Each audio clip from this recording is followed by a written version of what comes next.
I'm pleased to be joined by Oklahoma State coach Mike Gundy. Coach, how you doing? I'm good, thank you. I appreciate you taking some time here, Coach. I'm really interested to talk with you about in-state players. I'm from the state of Oklahoma. You're from the state of Oklahoma. And for whatever reason, you seem to be able to get the most out of the kids that are from, I call it green country, but across the state, particularly in the metro. I'm thinking of Brennan Presley. I'm thinking of Brennan Presley. I'm thinking of Dylan Stoner. What do you think separates those kids when they get to your program? We think in recruiting meetings that players that are within a geographical proximity of Oklahoma State, that it's more important to them, they care more. They see it. They see it on the news, obviously social media.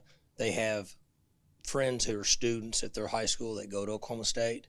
And we found that they generally just care more about the university than percentage-wise than maybe players that come from a long ways.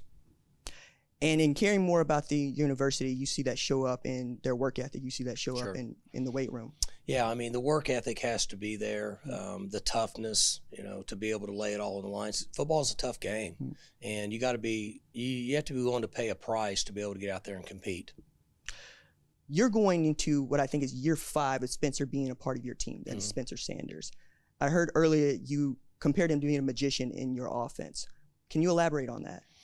So our offense can be complicated until a quarterback gets it. Then it really simplifies considerably. And he's become a magician in it now. He gets it. He can execute it in a really, really fast pace and make quick decisions that are quality decisions. When they get to that point in their career, the quarterbacks we've had before them have gotten there, and then he got there. When they get to that point, they can really be successful. Can you ballpark for me, what is the ceiling for him if he just improves upon the season he had in 2021? Well, he had a great year, and I think that he'll have a better year this year. Right? The more you play in our offense, the better you get at that position. That's why it's so important to try to get those guys quality reps. I think the sky's the limit for him. He can run. He can make play with his legs. He's tough to get down. He can avoid the rush, convert first downs. He has a strong arm. And he has a better feel for the mental approach in throwing the football now than he has early in his career. Would it be fair of me to say that 21 team is one of your 2 best at Oklahoma State? That would be fair, yes. Okay. Knowing how close you were to playing in the college football playoff for the first time, how difficult is it to go from 12-2 to 13-1 in your mind? Well, it's difficult to win. It's difficult to win games. It's difficult to win double digits. You have to have a lot of things go in your favor. You have to stay healthy. Last year was an interesting year for us. We were beat up considerably on the offensive side of the ball early in the year. We could have been 1-2 or 1-3 to start the season real easy. We made our way through it. You have to get good quarterback play. The players have to come together as a group. They have to decide that they want to do it. They have to care about each other. Those are some of the ingredients that have to happen to capitalize on what was a fantastic year last year. And in capitalize on what happened last year, you got a great Fiesta Bowl win against Notre Dame. Do you think that raised the level of your program outside of the state, or it's old hat to you? No, it did considerably. Yeah, everybody knows who Notre Dame is. They recognize that helmet. I think I was told that in the fourth quarter, toward the end of the game, we had 14.2 million viewers. And I'm going to guess those people were from coast to coast. We only have 4 million people in Oklahoma. So there was a lot of football fans watching that game. And that was a significant win for us. And when you do that, it only enhances who you are across the country. How did you deal, you specifically, and then with your team, knowing that you came perhaps 6 inches short from winning the Big 12 championship?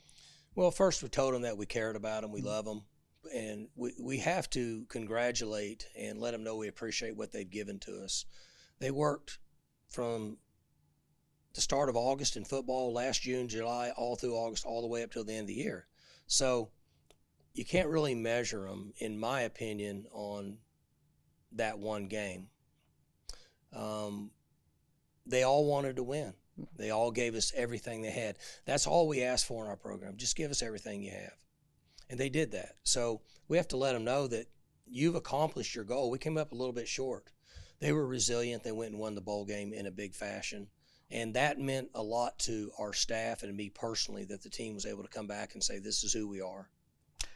Your fans are, I don't mind saying it, rabid. Oklahoma State fans are Oklahoma State through and through, from wrestling to women's basketball to your team. They really love that program. And I've been trying to ballpark what I would like to see out of Oklahoma State. And what Dabo Swinney has done at Clemson comes to mind. Do you see anything related to Clemson and what you are doing at Oklahoma State that is similar? You know, I think it was 2011 or 12, Dabo and his staff came to meet with our staff for 2 days to see what we were doing. He took a lot of what we have, and then he integrated it into himself and the Clemson people.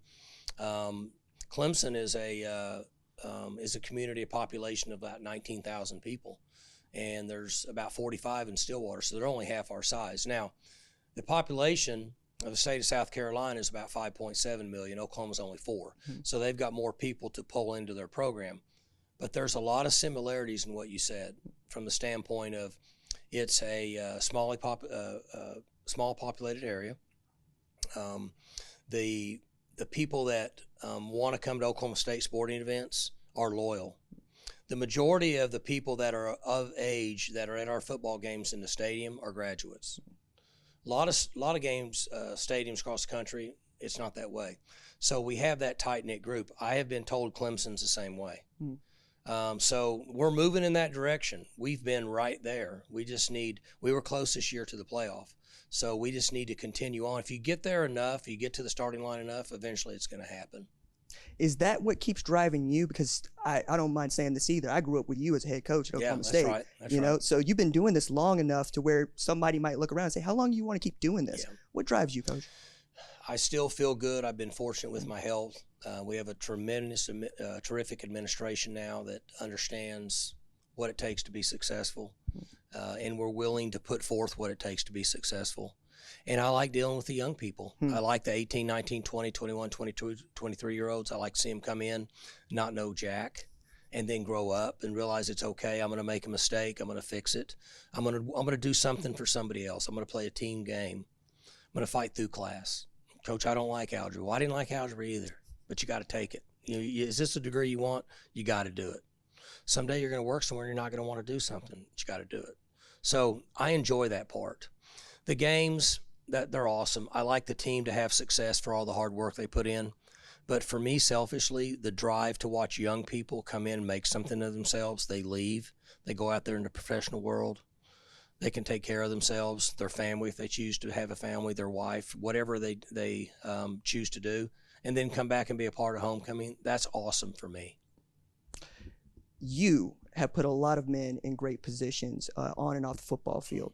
You've also had to go out and find the next great assistant, whether it be an offensive coordinator or defensive coordinator. You identified Derek Mason. How? When I started looking for a defensive coordinator, I wanted to find a guy that would come in and use our system. So then that pool got smaller, because most coaches at our level have big egos, and they don't want to do it your way. They want to do it their way. That's fine, but that's not what I was looking for. So somebody guided me to Coach Mason, and then we touched base. And over a period of like 3 or 4 weeks, this went on a long time, because he was coaching at Auburn, and there wasn't much communication about the job. And then things happened at Auburn where they decided to go different ways. And then so I really then started to pick the pace up with him. But he's a tremendous person. He understands loyalty. He's been a head coach. He's been a coordinator. He's got great people skills, and he's intelligent. Well, that's a perfect fit for us. That's perfect. Players rally around him, and they like him. That's a big part of it nowadays. So for those reasons, he was a perfect fit at Oklahoma State.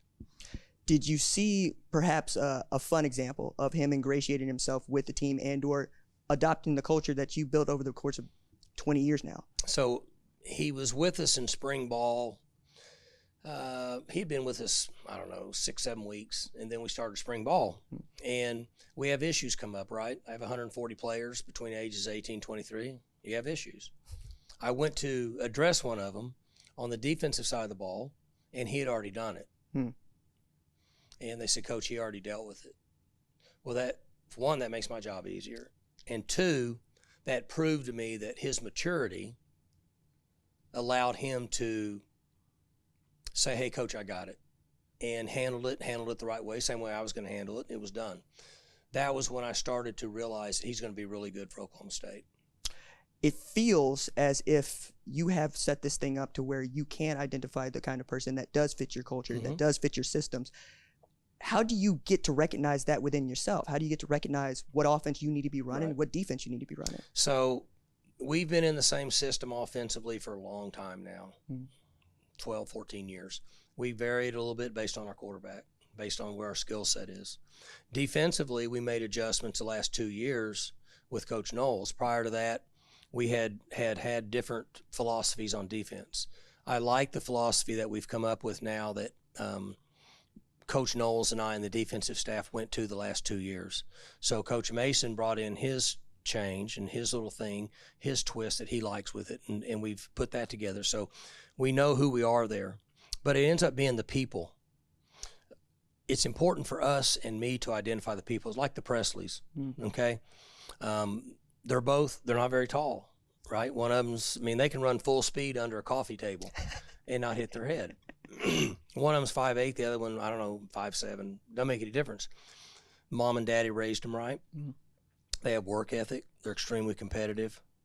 They're humble. They're tough. They're good people. They're a perfect fit for Oklahoma State. So that's what we've been able to identify to have success is we bring people in that we know fit our culture and give us a better chance to have success. Again, I got to stress it because the culture is the thing that permeates it all, and I see it in everything that you do. The Presleys in particular, though, are fired up to be Cowboys, and they were fired up the day that they committed. They were fired up the day they got those offers. I love that family. I love those boys. I think the world of them. Do you believe there's a time when we might see them both returning kicks and/or at wide receiver? I don't think there's any question that'll happen. I think depending on how Braylon matures, at some point, I think they'll be the two guys back on kickoff return. It'd be pretty cool. Yeah. And I think both of them, well, Brennan's already proved it. I think both of them, as they mature, Braylon's going to be in a position to return one also. And there's another brother. Yeah. And well, Arthur seems to think that he's got the diamond still waiting to come out. And I'm going, my goodness. So there's more of them. But their mom and daddy have done a great job. And there's a bunch of kids in that family that have been successful in all different areas. But they are kind of our culture and their discipline, their toughness, and their respect that's been instilled in them by their parents. And we look for that a lot because that's who we play with. That's how we win football games. My last question for you, Coach, it's a little bit open-ended, but please indulge me. Are you happy about the future of college football? I don't know if I'm ready to give up traditions. Don't know if I'm ready to give up geographic conference alignments, but I don't have a choice. It's changing. The genie's out of the bottle. So in my position, you have two choices. You adjust with it and make it best to benefit Oklahoma State, or you get out of the business because we're not going back the other direction. So unfortunately, kind of to answer your question, a lot of the tradition of college football that we've seen, you're much younger than me, but is gone. It's not going to change. Bedlam is not going to be here. I don't know how many years we play Bedlam, but in a year or two or whenever Oklahoma State or Oklahoma leaves, then there won't be any more Bedlam. So those parts of college football I don't like to see go away. But there's a lot of things that are happening. The NIL, the players' chance to prosper and earn money on certain things is good if it's done right. I don't know if it's being done right a lot of times, but I think eventually they'll get control of it. The portal is good. Portal gives a young man a chance that maybe he came to Oklahoma State and he looks and says, I don't see myself playing here. Well, then that's awesome. Go play somewhere else. And he gets a chance to play. If he wants to play, he shouldn't be trapped. The portal, now that we have some boundaries and guidelines on when they can get on it and get off it, is going to be a better thing because it gives kids a chance to do what they want to do. Maybe some kid says, hey, I'm good at being Oklahoma State. I'm going to rotate in. I don't want to be a starter. Some kids say, I do want to be a starter. Okay, well, you might not be here. Okay, I get to go play somewhere else. So there's a lot of changes going on. Some of it's positive. Some of it breaks my heart because we're losing traditions. but it's not enough to get you up out of that seat. No. You're having a good time. No, you adjust and move forward. I like the players. I like the kids. I like being around them. So we adjust and we go on and we listen and we try to be innovative and keep moving forward. Oklahoma State coach Mike Gundy, thank you for your time, sir. Thank you. I'm pleased to be joined by Oklahoma State wide receiver Brennan Presley. Brennan, how you doing? I'm doing really good today. How are you? I'm good, man. It's good to see your face. I really haven't got to talk to you since high school, and that feels so long ago, but that's a good place to start. As one of the things I've always thought was interesting about OSU is a lot of y'all are hometown kids, right? You live around the way from me. What do you think separates Oklahoma high school football players when they get to Oklahoma State? I think it's just the passion they play with, like going into an in-state school. I mean, you grew up liking that school and stuff like that, so it's not like you're going to another school and you have no idea what the culture or tradition or anything like that is. Like, you grew up liking this team, so it's like playing for the NFL team or like stuff that you grew up, you just want to play for. So it's like when you get there, like you're trying to do everything in your power, to, like when you were younger, to be those guys like when you grew up. So I think just the passion and energy that people play with when they're from Oklahoma and go to Oklahoma State, it's unmatched. How did that hit you when you first got to campus, and how has that grown in you in the last couple of years? It's almost surreal, like, because going into my junior year and then, like, thinking back on it, be like, I just got to campus. There's times, even still now, I'm just like, I'm blessed to be like where I am. And, I just think about, like, when I was little and, you think back to now, and you just really can't believe it, honestly. Not that, you're here in this position, but just, like, that things happen the way you wanted to and just working out for you. It's interesting that you bring up how surreal it is, because you're part of a receiving corps that has been called wide receiver U at times. Rashawn Woods, Donovan Woods from the state of Oklahoma, Des Bryant is from Lufkin, Justin Blackman's from Ardmore, right? What does it mean for you to inherit that tradition? It means a lot, just to work as hard as I can and try to keep it on. And even so more now that, like, my brother's there. So it's like I'm just trying to set a great example for him and do my part to keep that wide receiver U and stuff like that. Because, like, I grew up, watching all those people play. Well, not Rashawn and all this stuff. I'm too young. But I grew up, watching the Dez and the Justin Blackmans and, the Tylands, James Washingtons. So it's like now when you're in that position, it's almost like, you have the torch and you can't let those people down. And also, like, you're trying to build it up for the next guys coming up. So you want to set the great examples and things like that and just do your best to, like, keep that tradition going. You brought up little brother Braylon, and I do want to put a pin in that because we're going to talk about that. I think that's very cool. But I want to stick with this wide receiver tradition in that you're the guy leading the room now. So did you expect to be that guy by your junior year? No. I don't like to look at it as thinking I'm running the receiver room because, I mean, we're all there. We're all making plays and stuff like that. So I guess you could say I'm just the oldest guy, which is kind of surreal. Well, you still have Braden Johnson there. That's right. So in terms of, like, oldest, I still learn from him. So the freshmen, they come in, they ask me questions. I still look at Braden Johnson and ask him, hey, what's this like? What's that like? What's that? And just, go through things. And he tells me stuff that, because he's been there since James and Tyler and all that stuff. So, like, he knows stuff that I don't even know yet. So it's just a battle of, like, constantly learning while also trying to teach the younger guys, like, hey, this is what it is. This is the standard. Like, let's do this and that. And just set a great example for them. It's interesting that you brought up Braden because that guy for me was the archetype for you, right? And I got to see him play. You got to see him play before you got the offer from Oklahoma State. When I saw it come through for him, I thought it could come through for you. So you make this circus catch, 7-on-7, on this day that we're recording this show, July 12th, 2019, exactly 2 years ago. I mean, it was one of the most acrobatic things I've ever seen. How did people seeing you make that catch change your life? I don't really think it changed too much. I think it just changed for the people who necessarily, like, didn't know much about me. It was just kind of like, oh, like, he's Oklahoma State commit, and now he did this and stuff like that. I think for, like, the majority of people, like, around me, it's not, like, expected, but it was just like, oh, like, he's doing, like, something else. So I don't think it necessarily changed my life in, like, that sense, but it just kind of put, like, a more of, like, a, hey, let's watch this kid for people who didn't know. And then you got to show out. I mean, we talk about the Cheez-It Bowl, and we talk about the Fiesta Bowl, but the one that sticks in my brain, because you know me, right? Yeah. Right, is Bedlam. Yeah. You took one back. Yeah. So how did it feel to run one back in a tie ball game versus a 10-1 Oklahoma team in a game y'all had to win to make the Big 12 championship? That's probably the most like surreal one. Like, I mean, I'll see the plays now, like they'll post it like here and there, and like I just look at it, and I'm like, that's cool, like and all. But I don't necessarily like understand the magnitude of it until like I actually like sit back, and then like, and that's been like only a couple times like since it happened.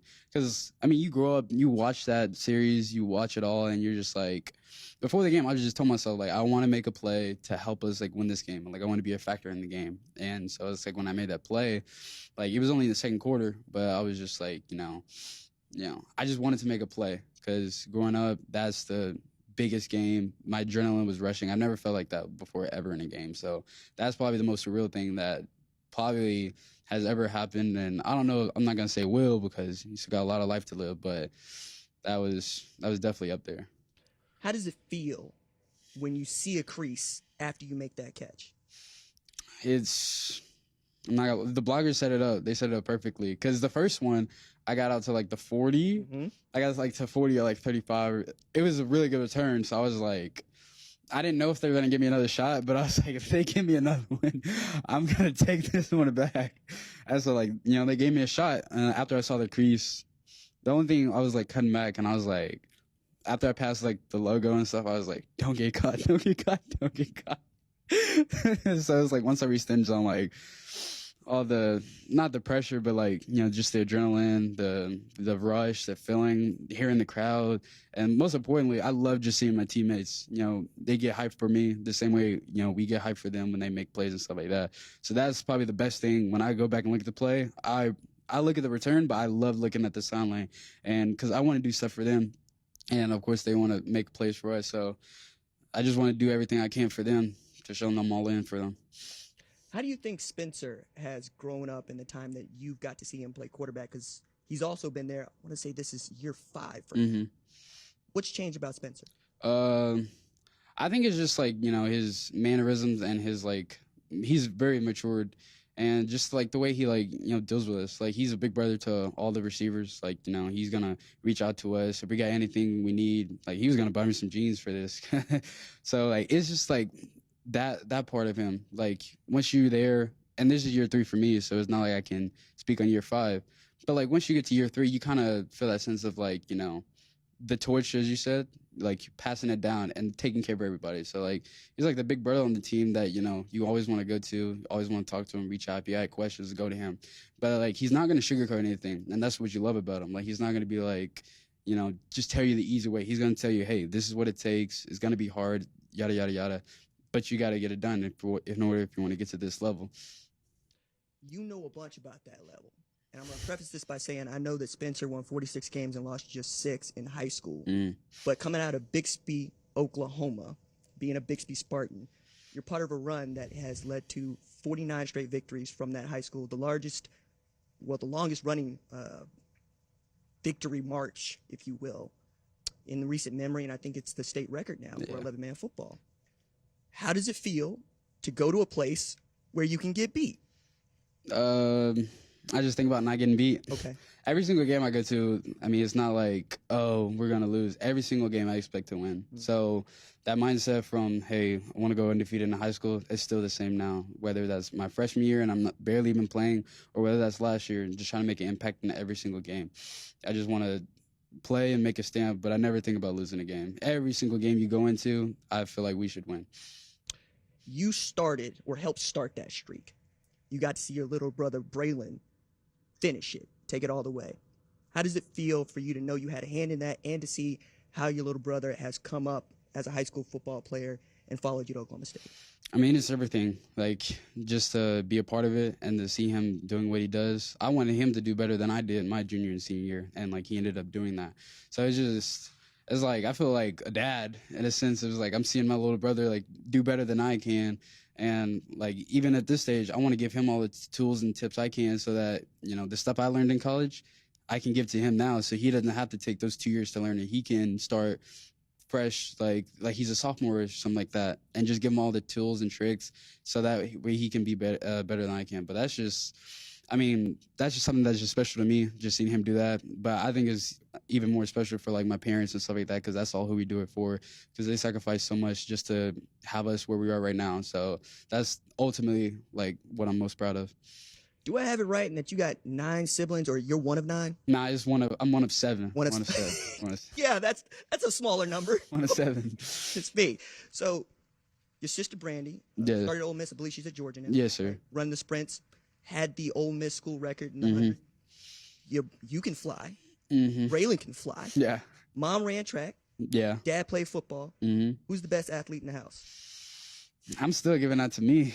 It might be my little brother, but like hopefully he never sees this, so he'll never get to hear that. But like, cause our grandpa was like 6'6", so but I'm taller than my dad. My dad's like 5'7", 5'8". My mom's like 5'3".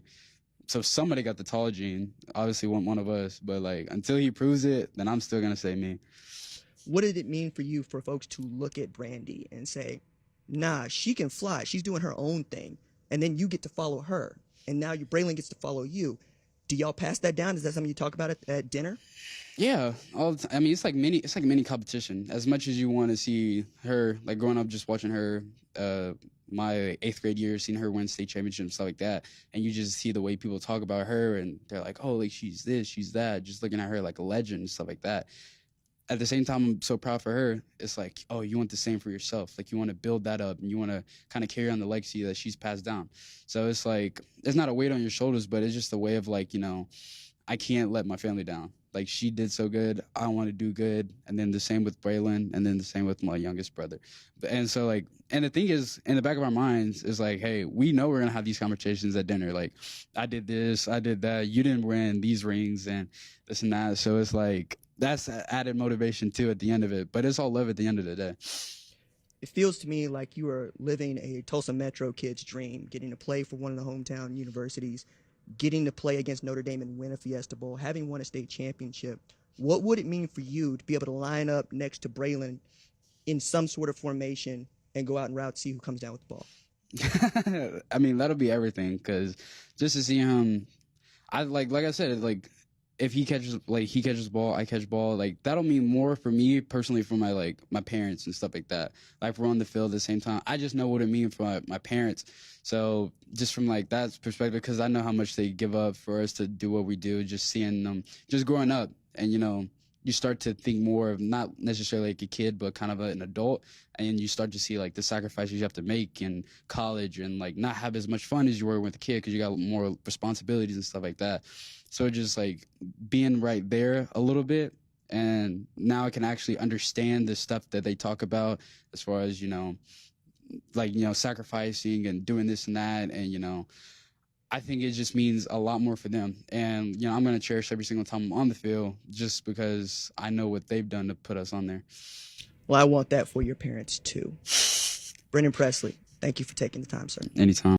Thanks for watching this video. And remember, hit that subscribe button so you don't miss any other videos on the #1 Ranked Show YouTube channel.